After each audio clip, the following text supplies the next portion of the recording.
I said a drone. Oh. Like, send a drone out there. Take a couple of, like, Bert, like... Why aren't you running the government? These are all great ideas. Hey, everyone. Top 3 photos, part 17. Have you guys seen it? Because we haven't. All right, let's jump into it.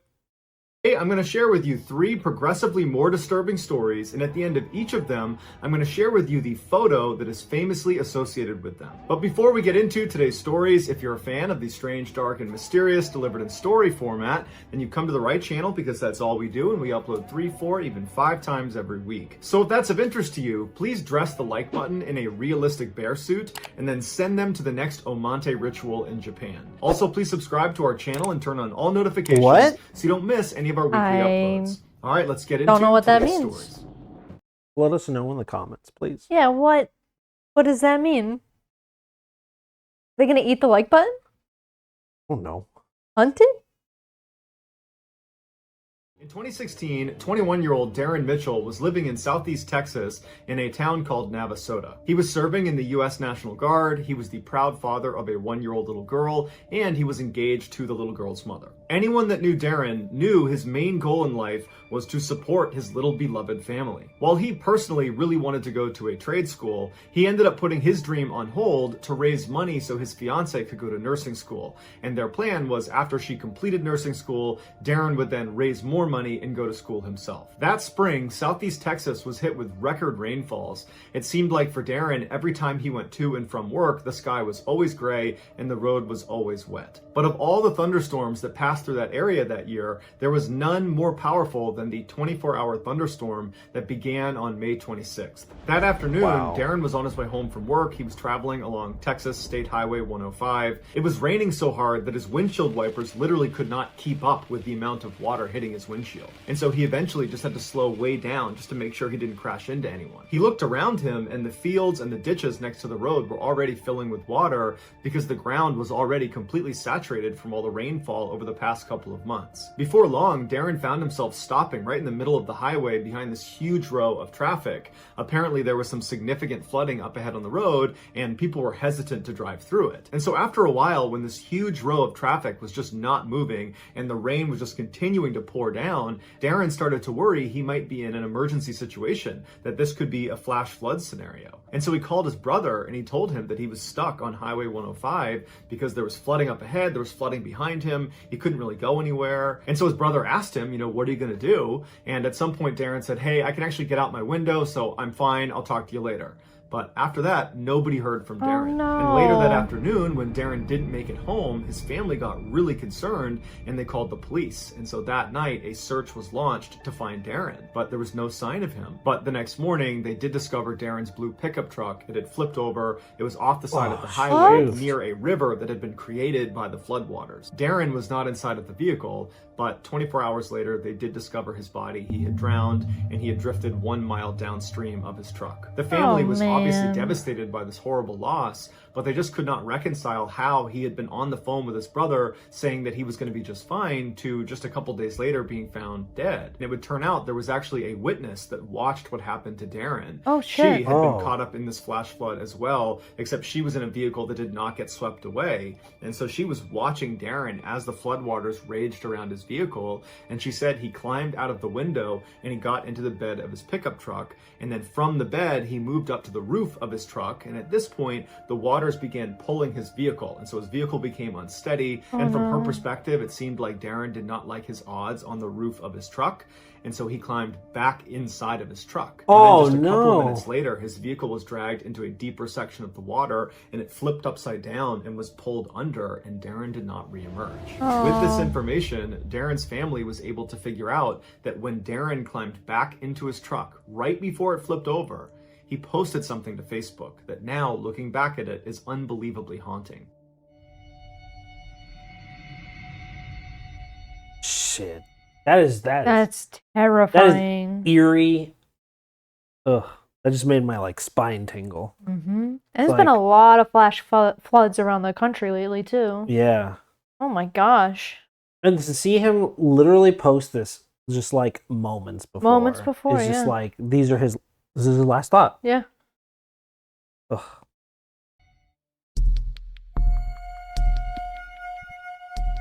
Randy Weaver was a calculation. college dropout and a former Army Green Beret, which is the Army Special Forces. He and his wife Vicky were religious fundamentalists and deeply distrusted the government and believed the end of the world was imminent. In the early 1980s, they began hoarding guns and began making plans to live in some secluded area off the grid. In 1984, Randy, Vicky, and their children moved into a cabin they had built themselves overlooking Ruby Creek in Idaho. By choice, they had no electricity and no water. After receiving information that Randy had made threats against the President Ronald Reagan and other government officials, the FBI and the Secret Service began investigating him. Although no charges were ever filed against him, in their investigation, they discovered he had ties to the Aryan Nation, which is a white supremacist group. So in 1989, when Randy inadvertently sold 2 illegal weapons to undercover ATF agents, they said, instead of arresting you and sending you to jail, you can actually become an informant on the Aryan Nation. But Randy said he wasn't tied to the Aryan Nation and couldn't do that, and so they indicted him for making and keeping illegal weapons. After being released on bail in 1991, Randy missed his court date, and so a warrant was issued for his arrest. The U.S. Marshal Service was now responsible for bringing Randy in, but given his significant weapon arsenal and his anti-government stance, they assumed he would not go easily, and so they decided they would launch a secret surveillance campaign of Randy, his family, and where they lived to gain some intelligence on what they did day to day and find the right time to go up and apprehend him. So in early 1992, secret surveillance teams were set up all around the Weaver family cabin, and what they found was the Weaver family, despite being extremist, they mostly kept to themselves, and they definitely were not aware they were being watched. The only reason the marshals didn't just go up and apprehend him was because anytime the Weavers were outside of their cabin, they were always armed. A few months later, in August, as the surveillance teams were getting ready to set up for the day to gather more intelligence on the Weavers, the Weaver dogs took notice of the surveillance teams and started charging into the woods barking like maniacs. And Randy, along with his friend Kevin Harris that was staying with them, and Randy's teenage son Sammy, took off after the dogs, not knowing that they were going to be running straight into a government surveillance team. And when these two parties encountered each other, a firefight ensued that left Sammy, Randy's son, dead, along with their dog dead, and one of the marshals, William Deegan, was killed as well. Who shot first and who shot whom would later be hotly debated by all the survivors in the courts and in the media. Immediately after the shooting stopped, Randy and Kevin turned around and ran back up to the cabin to take cover. Meanwhile, the surviving marshals ran out of the forest and they told their boss what had happened, and their boss is like, this is going to turn into a standoff, we need this to end right now. And so he called the FBI and he painted a picture of the Weaver family and Randy specifically as this enormous threat, that it had been this unprovoked attack on the marshals and that they got to come in force to put an end to this thing. Dude, and so they're the gonna next go day, overkill. hundreds of FBI agents, huge vehicles and helicopters, they all showed up in this little area in Idaho getting ready to do battle with the Weaver family. Because the FBI had been told the Weaver family was this huge threat, they authorized all of their snipers to shoot any armed adult without warning them. Normally, the FBI, if they see someone who's armed, they would yell at them to stop what they were doing, put their weapon down, warn them. Unless, of course, this person is actively shooting at them, then of course the FBI is going to shoot back. But if it's just an armed person standing there, the FBI can't just engage them. But in this situation, the FBI said, this threat is so big, we're changing the rules. And so you had all these FBI snipers all around the Weaver property that are all amped up. They're getting ready to engage the enemy. They're off safe, finger on trigger, slack out, ready to engage the first adult they see. And so it stayed like this for quite a while, a total stalemate, until Randy, Kevin Harris, and Randy's teenage daughter Sarah decided to leave their cabin and go down to Sammy to pay their respects. But Randy and Kevin were carrying weapons, and so after they left the cabin, they walked a little ways away, and then snipers opened up on them. In that initial volley of fire, only Randy got hit in the shoulder, and so Randy, Kevin, and Sarah, they turn, they start running back towards the cabin to take cover, and standing in the doorway of the cabin, inside the cabin, is Vicky, Randy's wife, and she's standing there holding their 10-month-old daughter, and so Randy makes it inside, Sarah makes it in the front door, Kevin is the last one to go through the door, and right as he's going through the doorway, the sniper had his sights set on Kevin, and he fired. He missed Kevin. The round went through the door and hit Vicky squarely in the head. And adding insult to injury, the FBI did not know they had just killed their mother, and so after the shooting stopped and the door had shut and the Weavers are back inside the cabin, the FBI began calling out to them saying, Mrs. Weaver, come out. Don't you want to protect your kids? Come out. Get you guys parents. Sit with your kids. You got to get them out of there. but Vicky was dead. They just didn't know. Ultimately, the FBI went out and got a highly decorated Vietnam War veteran who had similar views to Randy, and they sent him in to try to convince Randy to stop this and surrender, and eventually he got Randy to do that, so no more blood was shed. Later, an investigation would show law enforcement that was handling this case made a number of really critical mistakes early on. The first big mistake being the miscommunication between the marshals to the FBI about how big of a threat the Weaver family really posed. Now, they certainly were a threat, but they were not such a big threat that they required hundreds of FBI agents and Yeah, that's helicopters and excessive. armored vehicles. The second critical mistake was when the FBI authorized their snipers to shoot at armed adults without a warning. That's almost certainly why Vicky was killed. In the end, despite having a plethora of charges against him, jurors decided that Randy Weaver was only guilty of not showing up to that court date. Amid intense federal scrutiny of the Ruby Ridge scandal, the FBI's number 2 person was demoted, 3 other agents were suspended, and 1 was sent to jail for trying to cover up the mistakes the FBI had made during this case. As for the Weaver family, they were given a $3.1 million settlement by the government, and Kevin Harris had all charges dropped against him, and he won a 6-figure settlement. Of all the pictures that came out of Ruby Ridge, there's none more famous than this one taken by one of the surveillance teams of Vicky just before she was shot by that sniper. Damn. So they knew she was holding a baby? Well, it's just this crazy, like, another instance of miscommunication. Yeah. Oh. Damn. It's like, pretty sure there's like a long documentary about that online. Yeah. On Netflix, I think. But it's just like, it's so crazy because they could have just started with bringing in the veteran. Yeah. Like, why did it have to get to the point where you're like, oh, well, now we're just guns blazing? Like, you could have just started with a veteran, had them go in there, have a chat. Literally. You would have de-escalated everything. Oh, because the dog caught them. Well, yeah, the dog caught them. They respond to the dog. And then, even there, who knows what could have happened? Because it's... He said.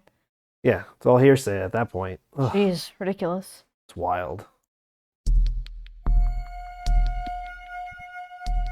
Scattered across the North American continent are many ghost towns, places that used to be vibrant and alive that are now dead and abandoned. In these places, you can find old churches and buildings and schools that are usually in a pretty significant state of decay. The reasons a town might die varies. Sometimes it's because a new railroad or highway is put in that bypasses the town, or the town has just exhausted all of their natural resources, which were the original draw to the town. Mining towns are a good example of that. Other reasons are wars, natural disasters, political wranglings. There's a whole bunch of reasons why towns just suddenly stop existing. But there's one ghost town in North America that has a really unique and very dark reason for why it ultimately was abandoned, and that town is Portlock, Alaska. Portlock, which is also called Port Chatham, is located on the farthest southwestern tip of the Kenai Peninsula. It's easily one of the most beautiful areas in all of Alaska, but it also happens to be very remote. And Portlock specifically, even by Kenai standards, is considered extremely remote.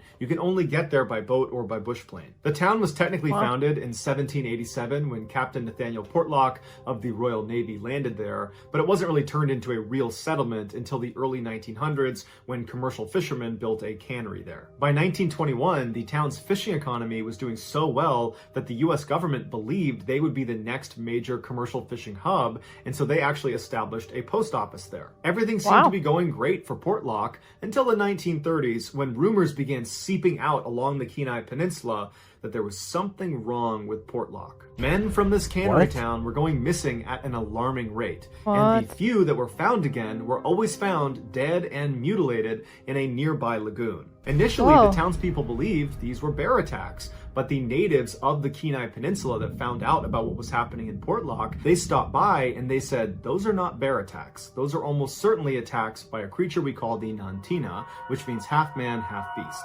Excuse me? They are tall, two-legged, hairy creatures that live in the forest right near you. Now, of course, this just sounds like folklore. But when you consider the fact that from 1930 to 1950, dozens of Portlock residents disappeared in that forest or were violently killed and then dumped in the lagoon right outside of the forest, it makes you wonder what's in the forest. But since none of the people who went missing were ever found alive again, there was never any good description of what it was that was causing them to disappear in the first place.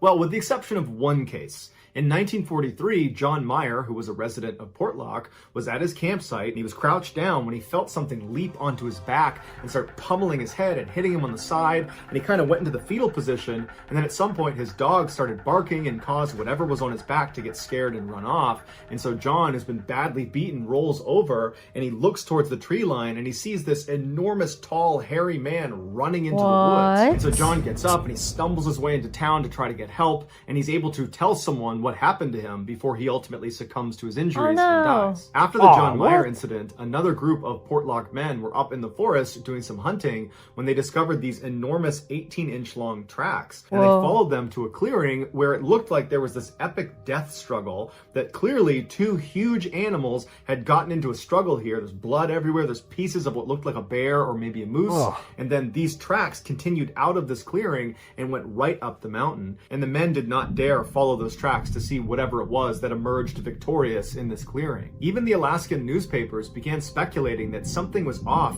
about Portlock. This was more than just some crime being committed, that there's something happening there that we can't understand. And so by 1949, when people were still going missing mysteriously in the forest, and then other people were turning up dead and mutilated in the... Okay, like, even, like, there's so much going on here. People disappearing for years. Like, folklore and, like, you know, it's a Bigfoot or something, right? And it's just like, there was nothing we could have done to record this. That's what I'm saying. Like, it's 2023. What do we find? Right? What have we found now? What have we found? Like, people are curious out there, and they'll do stupid shit. So, like, what's out there? Anyone going up that mountain? We know nobody reads the signs. They're going there. So it's abandoned. That's what I was thinking, right? They saw all these scary footsteps going up the mountain. And why didn't they go? They just didn't go because they were scared. I want someone to go. Like, come on. Tell me back in the day, everybody was too nervous to go up now? But they had common sense? Come on. Common sense. If I hear a Bigfoot around my town, I'm going in. You know? Okay. Lagoon, the townspeople said, enough. This is an unsafe place to live. We don't know what's causing this, but we have to leave. And then practically overnight, the town evacuated, leaving behind... Like, if the whole town's about to leave, I would imagine people told the government that was like, hey, you want this to be your, like, primary fishing spot? Well, do you want to send in some, like... Right. Like, they're going to send in an entire army to take out a family, but they can't send an entire army to take out a Bigfoot? Very good point. Like, come on! Also, the whole town's getting up to leave. The whole town should get up that mountain and see what's up there. Right? There's power in numbers. Well, what's the stories of Frankenstein? Where the village comes in with their pitchforks and fire? You know what? Go up the mountain. Just go as a team. They can't take us all unless it can. Then we're all fucked. But at that point, see what creature has 8 foot? What was it? 8 foot long foot mark or something? Yeah, footprint. Ridiculous. Behind most not 8 foot. Not 8 foot. What was it? I don't remember. That's too big. It's a Bigfoot. It's 8 foot. No one should go looking at that. Get the fuck out of there. The only person that stayed a little bit longer was the postmaster, because he had to wait for the post office to be shut down. Oh, he said it was horrifying that he would see things walking in the trees and he would hear these horrible sounds, and so he was eager to get out of there. And so in early 1950, he was allowed to go, and then that was it. The population of Portlock went down to 0. After they left, none of the people from Portlock or any of their family members ever went back to Portlock. So the only people that have really ever gone back to Portlock are people that unfortunately wound up there, like in the 1970s when some fishermen got caught in a storm, and so they sought refuge in Portlock. But after setting up their camp, they saw something huge walk past them in the tree line, and it apparently was so terrifying that they literally packed up their camp, went back in their boat, and then went back out into the storm to avoid whatever it was. That's crazy. Besides the fishermen, the only people that have gone to Portlock are people that want to come face to face with whatever it is. And do they see it? Out of that town. But to put in perspective how few people do that, there's almost no modern photographs or videos of Portlock. Are you kidding? But there is one very eerie modern photograph of... You're telling me there ain't like a Google Maps to this place? Couldn't have sent a drone or You think something? Google's going to send people here? No way. No, I said a drone. Like, send a drone out there. Take a couple of, like, you know, like... Why aren't you running the government? These are all great ideas. They're not. They're not great ideas. I mean, that's why they haven't done. A drone's easy. Why aren't they doing that? This building that's right in the heart of Portlock. Dude, see this little brown smudge? That's the monster right there. They got him. It's too small. It's It's one of the very few buildings that didn't collapse, and it's located right next to the forest where many of the men who went missing were last seen. And it's also not far from the lagoon where many of the dead men and dead people that were taken were found. And even if you don't believe there's some Nantina running around the forests of Portlock, you have to understand that something was killing and taking these people in the forest that you are looking at right now. And to date, we still have no idea what it was. Which means this is one of the creepiest pictures you will find on the internet. So that's going to do it, guys. That's disappointing. Man, when is some mega corporation going to go in there and just like, mow it down so we can find out what's going on there? It's untouched land. Do something with it so I can find out what the mystery is. Yeah, what company's going to go in there, take down all those trees and start building apartments? It's the perfect fishing spot. Monetary. Like, it's all about money, right? That's true. Just go back there, be like, hey, Bigfoot, you want to be an attraction and sell fish? Hey, Bigfoot, rent's kind of tough right now. You need a job? Seriously. God. Ugh. I don't know, man. All of these stories are making me sad. Yeah. And creeped out. Those last ones are interesting though, with like the creatures and the unknown. Because like I want to know. I mean, yeah. I don't want anyone to get hurt or die, but I'm curious and I want to know things. It's still like crazy to me to think that like people are dying, and this is also like one of the best fishing spots ever. So why don't you send more? Like, yeah, maybe there's a story, maybe there's a documentary we need to find. Maybe. Because, like, it seems so crazy that they would just be like, let's get out of here. Like, we're not staying here at all. You built an entire city, and you're just like, goodbye. Yeah, but I think you raised a really good point with the story before this. They surround the house and the family that clearly didn't need to be that surrounded. And then they've got reports of a bunch of people being murdered over the span of 20 years, and no military group is going to go protect a town? Or at least, like, check it out, send someone there. I don't know. That's crazy. Well, on that note, thanks so much for watching. If you like what you saw, please subscribe. If you have any suggestions, leave them in the comments, and we'll see you in the next one. Yeah, see ya. Bye.